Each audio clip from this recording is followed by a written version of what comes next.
अस्सलाम वालेकुम बच्चों, आज 9th स्टैंडर्ड इंग्लिश के एक नए लेसन के साथ आपके सामने हाजिर हैं। ये वीडियो मुंबई महानगर पालिका के वर्चुअल क्लास की तरफ से पेश किया जा रहा है। मैं Ansari Rashid Akhtar 9th standard English के एक नए लेसन के साथ। तो चलिए शुरू करते हैं आज का हमारा lesson.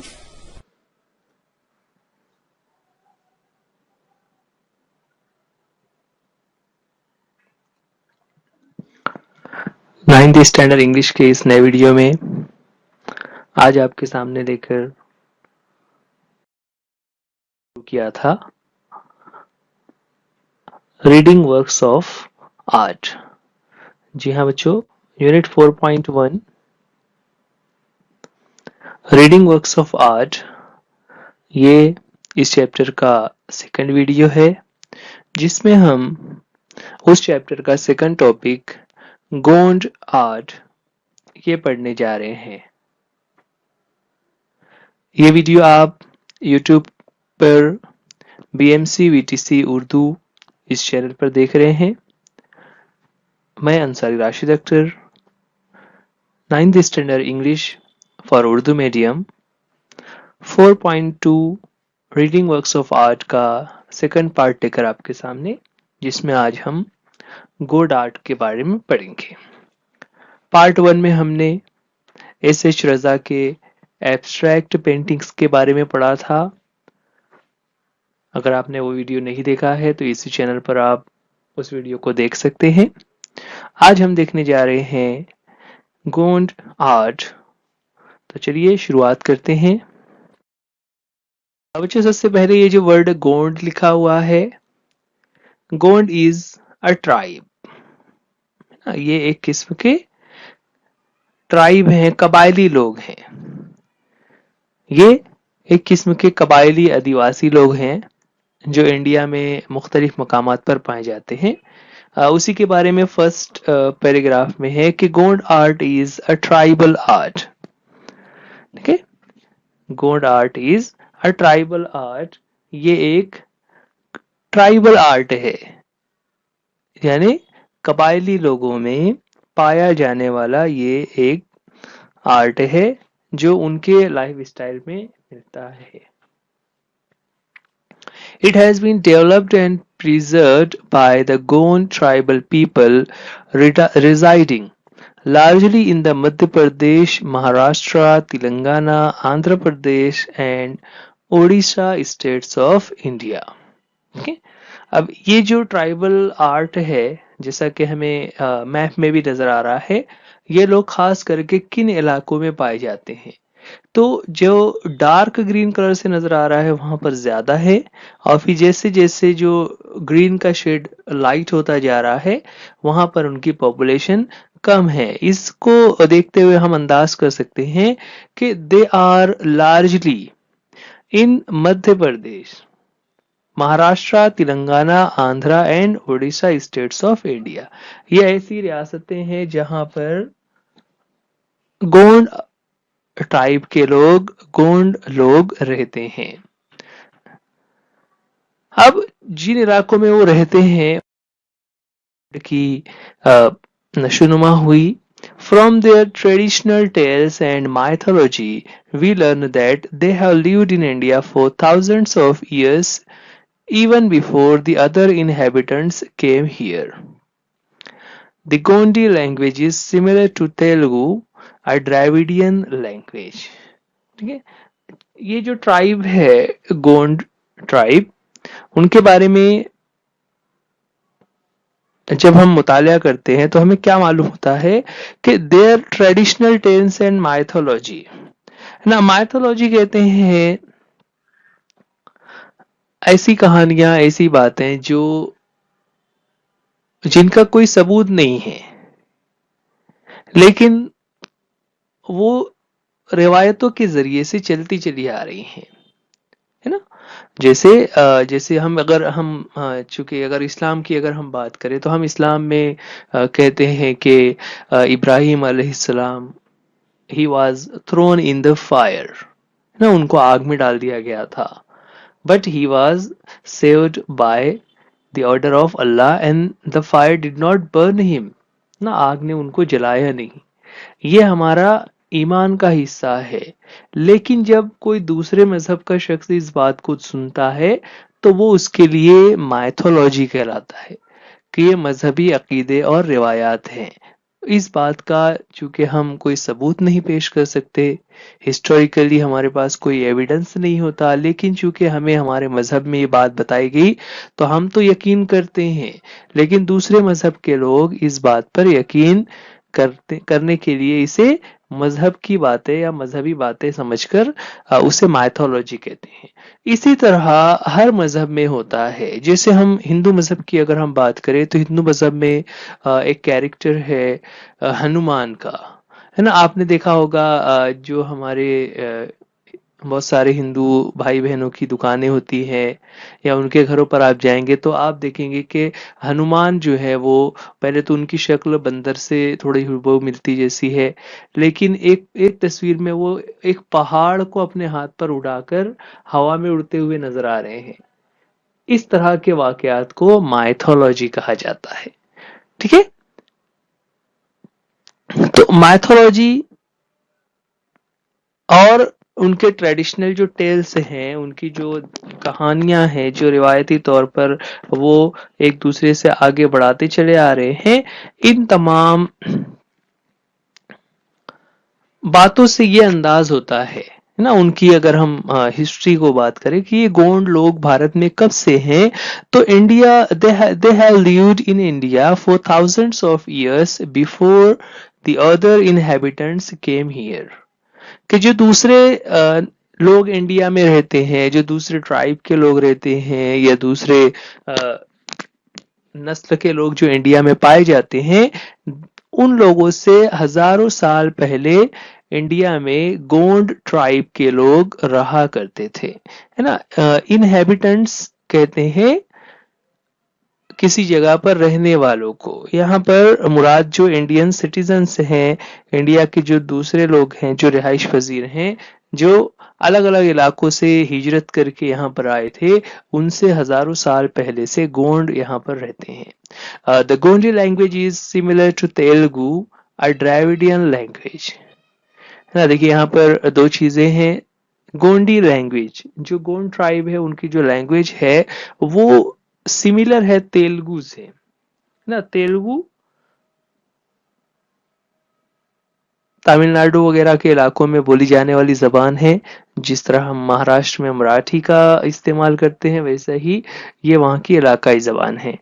It is a Dravidian language. अब ये द्रविडियन लैंग्वेज ये क्या है, तो उसे उर्दू में हम द्राविड़ी कहते हैं ना। द्रविडियन दुनिया के सबसे पहले जो लोग, जिन बस्तियों का तस्करा हमें मिलता है हिस्ट्री में, उसमें द्राविड जो कल्चर है वो बहुत पुराना हमें मालूम होता है। इनके बारे में है कि वो सबसे पुराने लोग थे जो इस जमीन पर और खास करके भारत के इलाकों में पाए जाते थे।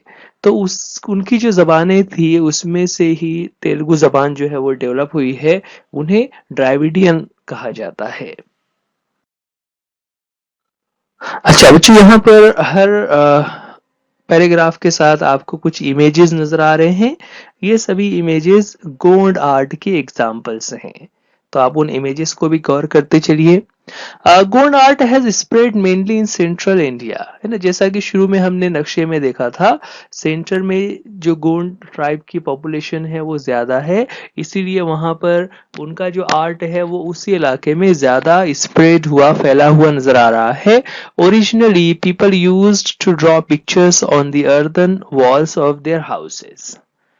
शुरू शुरू में क्या होता था, ओरिजिनली, है ना। ओरिजिनली ये बहुत अच्छे से एडवर्ब का यूज किया हुआ है कि शुरुआती तौर पर, हकीकी तौर पर अगर हम बात करें तो इस अदब की शुरुआत लोगों ने अपने घरों में तस्वीरें बनाने से की थी। किस तरह से, they use to draw pictures on the earthen walls of their houses, कि लोग अपने घरों की अर्दन वॉल्स, अर्दन से मुराद यहाँ पर मिट्टी से बनी, क्योंकि आज हम अलग अलग किस्म के घर देखते हैं। शुरू के जमानों में या प्रिमिटिव जमाने में वो जो घर हुआ करते थे उसकी दीवारें मिट्टी से बनी हुआ करती थी। तो उन दीवारों को रंग करने की बजाय वो लोग उस पर ड्राइंग पिक्चर्स को ड्रॉ कर दिया करते थे और इस तरह इस आर्ट की शुरुआत हुई। Most folk arts involve natural techniques of preparing colors and use of several mediums. They are transferred from generation to generation in a smoothly flowing process. Gond art is no exception to this. ना most folk arts involve ना जितने भी folk arts हैं, फोक का मतलब होता है इलाकाई, कि अलग अलग इलाकों में जो आर्ट होते हैं जो वहाँ के आवाम में खास करके मशहूर होते हैं, है ना। आम जब हम जैसा अभी इससे पहले वाले पार्ट में हमने देखा था, एस रजा जो है वो एक पेंटर है। तो वो जब कोई पेंटिंग करेंगे तो वो तो एक पेंटर की पेंटिंग कहलाएगी। लेकिन ये जो गोंड आर्ट है ये कोई पेंटर की पेंटिंग नहीं होती, बल्कि ये फोक है। फोक यानी सब लोग इसको अपने अपने घरों में करते हैं। एक अवामी ये हुनर है, अवामी फन है जो सब लोगों में पाया जाता है। और जितने भी इस तरह के आर्ट्स होते हैं उसमें natural techniques of preparing colours को बनाने के लिए नेचुरल तरीका यूज किया जाता है and use of several mediums. अलग अलग किस्म के टेक्निक और वास्तु का इस्तेमाल करके मीडियम्स को यूज करते हुए कलर्स तैयार किए जाते हैं। और ये जो तरीके होते हैं कि कलर्स के लिए कौन कौन से मटेरियल यूज करना है, ये सारी बातें they are transferred from generation to generation in a smoothly flowing process, है ना। हर जनरेशन में आने वाली नस्लें अपने पहले वाली नस्लों से वो चीजें सीख लेती हैं और इस तरह ये जो प्रोसेस है वो फ्लो हो रहा है हर जनरेशन में स्मूथली, ना तेज रफ्तारी के साथ, यानी बिल्कुल आगे बढ़ रहा है, उसमें कोई रुकावट नहीं आ रही है, आसानी से ये तरीका आगे बढ़ता जा रहा है। And Gond art is no exception to this. ना ऊपर जो बात चल रही थी वो तमाम फोक आर्ट्स के बारे में है और गोंड आर्ट भी चूंकि एक फोक आर्ट है इसलिए उसमें भी ये तमाम चीजें पाई जाती है। यहाँ पर बच्चों एक वर्ड यूज किया हुआ है एक्सेप्शन। एक्सेप्शन का मतलब होता है किसी चीज से अलग होना, और यहाँ पर दिया हुआ है नो एक्सेप्शन, यानी वो भी इससे अलग नहीं है। So Gond art is no exception, यानी गोंड आर्ट भी इसी तरह उसका जो प्रोसेस है वो फॉलो होता रहा है। A house decorated with beautiful pictures creates a pleasant atmosphere. Also, art is a medium of recording and preserving what is seen. ठीक है, यहाँ पर अब आर्ट की जरूरत क्यों पेश आती है तो उसके बारे में बता रहे हैं कि a house decorated with beautiful picture, कि जिस घर में ब्यूटीफुल पिक्चर्स बने हुए हों तो वो हमें एक प्लीजेंट एटमॉस्फेयर क्रिएट करता है ना। जब देखिए हम जब किसी का घर तामीर हो जाता है तो जब रंग करने की बात आती है तो हम ऐसे रंगों का इंतखाब करते हैं जो हमें प्लीजेंट एटमॉस्फेयर देंगे, है ना। आपने नहीं देखा होगा कि किसी ने घर में बिल्कुल गहरे लाल या काले रंग का कलर कर दिया हुआ हो, क्योंकि वो प्लीजेंट नहीं लगते। हम खिलते रंगों का इस्तेमाल करते हैं, हम green, pink, sky blue, yellow या समटाइम्स ऑरेंज, इस तरह के रंगों का इस्तेमाल घरों में करते हैं।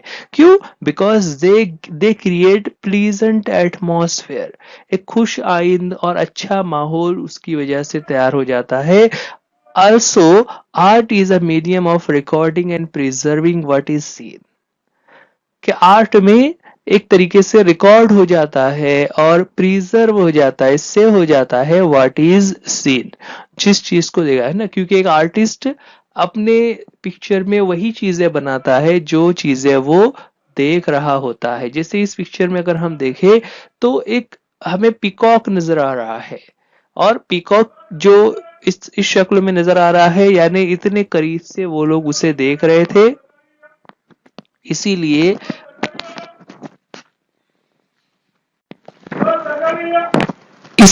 ये पीकॉक यहाँ पर हमें ऐसा नजर आ रहा है। In folk arts you yourself prepare the canvas.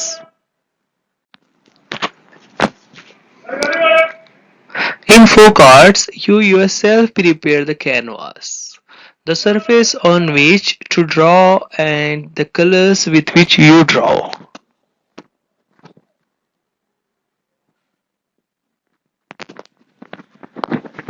Canvas canvas का मतलब क्या होता है? जिस पेपर के ऊपर हम पेंटिंग करने वाले हैं उसे कैनवास कहा जाता है। आमतौर से जो पेंटर्स होते हैं वो खास किस्म का पेपर यूज करते हैं ताकि उसके ऊपर वो अपने रंगों को सही तरीके से पेंट कर सके। यहाँ पर फोक आर्ट में उस तरीके का कैनवास यूज नहीं होता, बल्कि हर फोक आर्ट में जो भी पेंटिंग करना चाहे उसे अपना कैनवास खुद तैयार करना पड़ता है।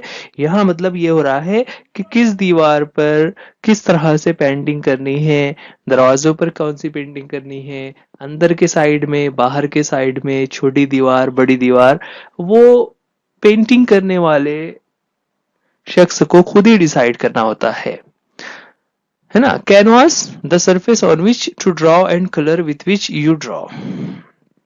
This is why creating folk art is a very enriching experience. और इसी वजह से क्या होता है कि फोक आर्ट जो होता है वो बहुत ही enriching एक्सपीरियंस होता है, यानी बहुत ही एक उसमें इनरिचमेंट होता है, बहुत ज्यादा उसमें वसअत होती है कि आप अलग अलग तरीके से उसमें अपने एक्सपीरियंसेस को, तजुर्बात को शामिल करके मतलब बहुत सारे तजुर्बात से गुजरना पड़ता है, तब जाकर आपका एक फोक आर्ट तैयार। This richness is reflected in the choice of their medium. In the days of past, several things in nature, such as soil of different shades, the juice of plants, leaves, tree bark, flowers, fruits, and even things like coal and cow dung were used to prepare colors. This richness is reflected in the choice of their medium. ना, richness का मतलब क्या होता है कि किसी चीज का बहुत ज्यादा वैरायटी में होना।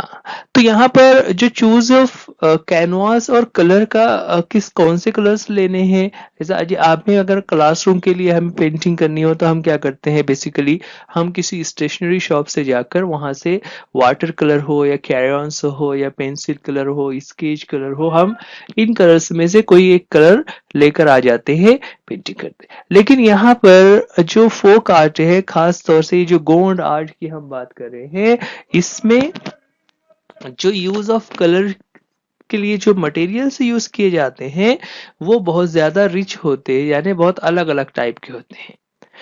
कौन से हैं, तो उसकी एग्जांपल आगे दिया हुआ है कि in the days of past, यानी पुराने जमाने में, सेवरल थिंग्स इन नेचर में पाई जाने वाली बहुत सारी चीजें थी, सच एज। अच्छा, यहाँ देखिए बच्चों, एक सेंटेंस को किस तरीके से इलेबोरेट किया हुआ है।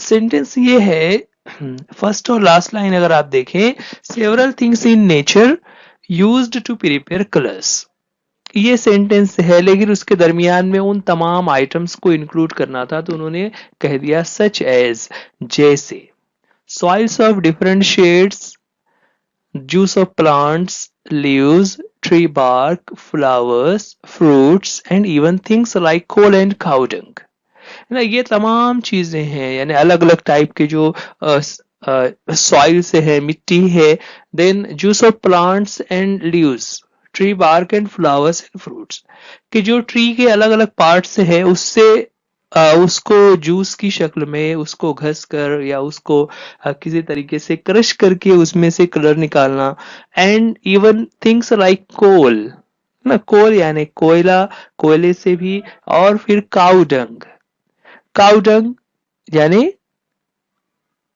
जो गोबर होता है जानवरों का, जो मवेशी वो पालते हैं, उसके गोबर से भी वो रंग बनाते हैं। इस तरह different materials are used to prepare, बनाने के लिए वो अलग अलग मटेरियल्स यूज करते हैं। The different colours, various textures and patterns were used year after year, lending a simplicity to the art. When we see these pictures, we realize that a picture drawn this way or the other can look equally beautiful. What a deep thought this art conveys and so easily. देखिए यहाँ पर ये जो picture हमें नजर आ रही है, अगर इस पिक्चर की ही अगर हम एग्जांपल लें तो यहाँ पर जिस तरीके से डिफरेंट कलर्स को यूज किया हुआ है, जो किसी नेचुरल तरीके से कलर्स को हासिल करके उसे तैयार किया हुआ है, and various textures and pattern. Textures and देखिए जैसे यहाँ पर जो लीव्स है उसको किस तरीके से डिजाइन किया हुआ है, उसके बाद जो ट्री का ट्रंक है, तने के हिस्से को किस तरह से डिजाइन किया हुआ है, उस पर ये पैटर्न बनाए हुए हैं। इसी तरह जो क्लॉथिंग है वुमेन की, उसको किस तरह से टेक्सचर दिया हुआ है, उस पे किस तरह से कॉम्बिनेशंस दिए हुए हैं।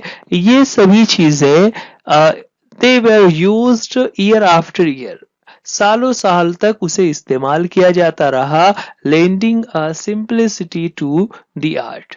और इस तरह करते करते आर्ट में, यानी ये जो गोंड आर्ट है उसमें एक सिंपलिसिटी आ गई, उसके सिंपल से रूल तैयार हो गए।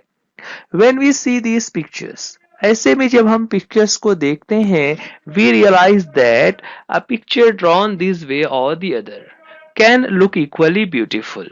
कि इस तरह से बनाई गई तस्वीरों को जब हम देखते हैं तो हमें ये समझ आता है कि कोई दूसरे तरीके से कलर्स ब्रश वगैरह का यूज करके कोई मॉडर्न पेंटिंग अगर हम देखें और इन पेंटिंग्स को देखें तो they can look equally beautiful. वो दोनों बिल्कुल बराबर से वैसे ही खूबसूरत नजर आते हैं। यानी ये जो फोक और गोंड आर्ट की पेंटिंग्स हैं वो भी उसी तरीके से खूबसूरत नजर आती हैं जैसे कोई मॉडर्न आर्टिस्ट की बनाई हुई पेंटिंग हमें नजर आएगी। What a deep thought this art conveys and so easily, है ना। इस आर्ट को अगर हम देखें तो इसमें कितने डीप थॉट्स हमें नजर आते हैं कि एक किसी इलाके में पाई जाने वाली तहजीब, वहां के लोगों का रहन सहन, वहां की माहौल, उसे इस तरीके से कुदरती चीजों का इस्तेमाल करके जब हमारे सामने पेश किया जा रहा है तो वो तमाम उस माहौल की अक्कासी आसान तरीके से वो आसानी के साथ उसे पेश करते हैं।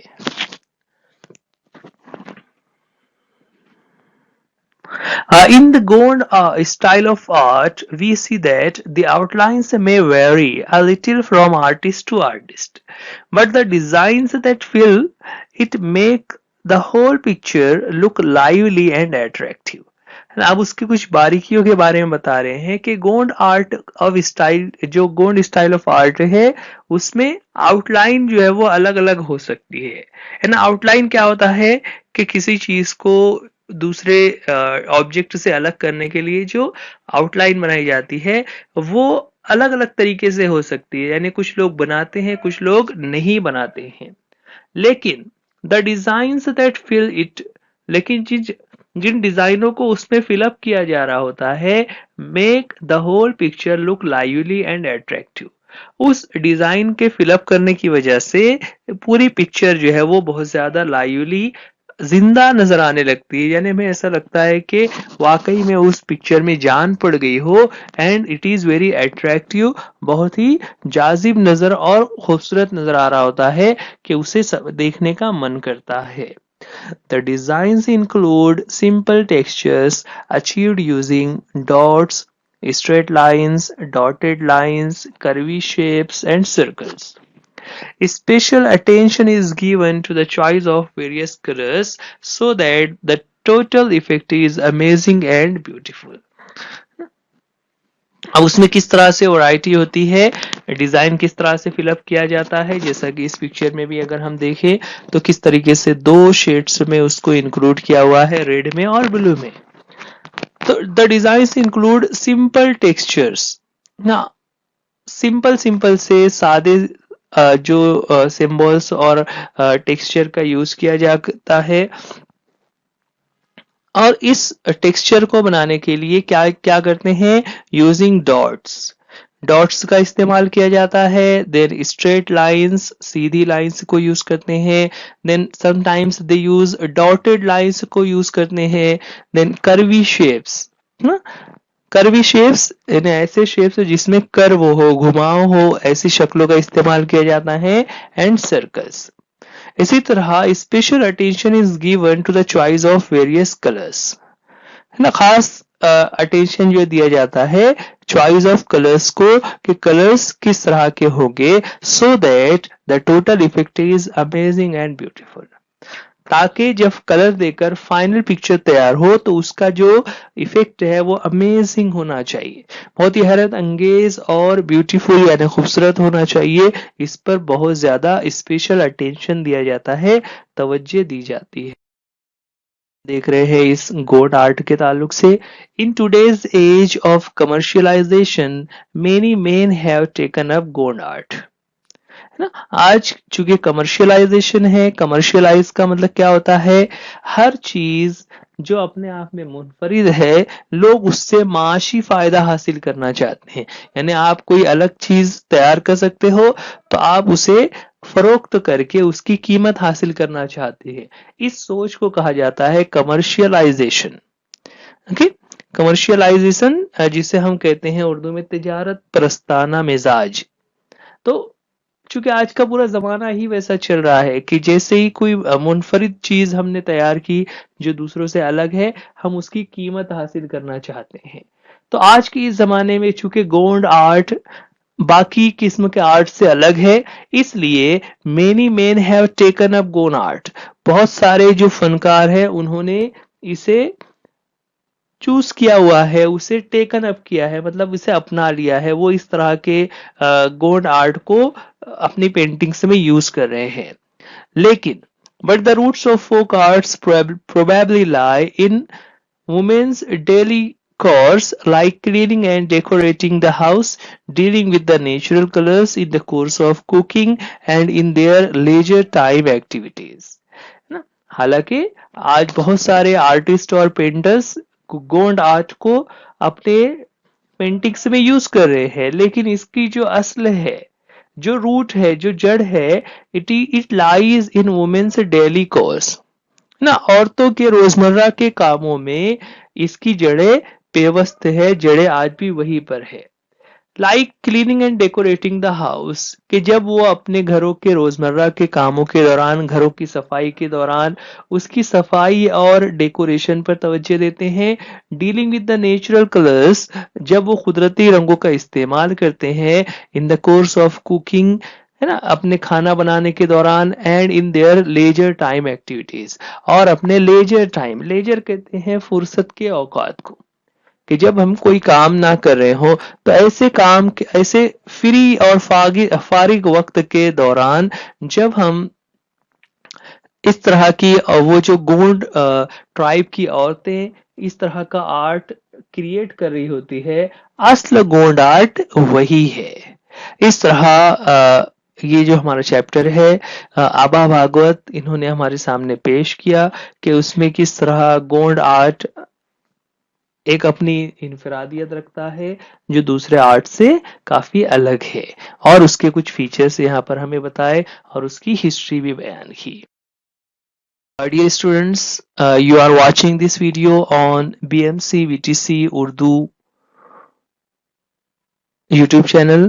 This is a channel of Brihan Mumbai Mahanagar Palika's virtual class. आप इस वीडियो को लाइक कीजिए, चैनल को सब्सक्राइब कीजिए, और जब आप चैनल को सब्सक्राइब करते हैं तो आप बेल आइकॉन को जरूर दबाइए ताकि हर आने वाला नए वीडियो का नोटिफिकेशन आपको सबसे पहले पहुंच सके। सो डियर स्टूडेंट्स, आज के लिए इस वीडियो में इतना ही। वीडियो देखने के लिए थैंक यू। अल्लाह हाफिज, गुड बाय।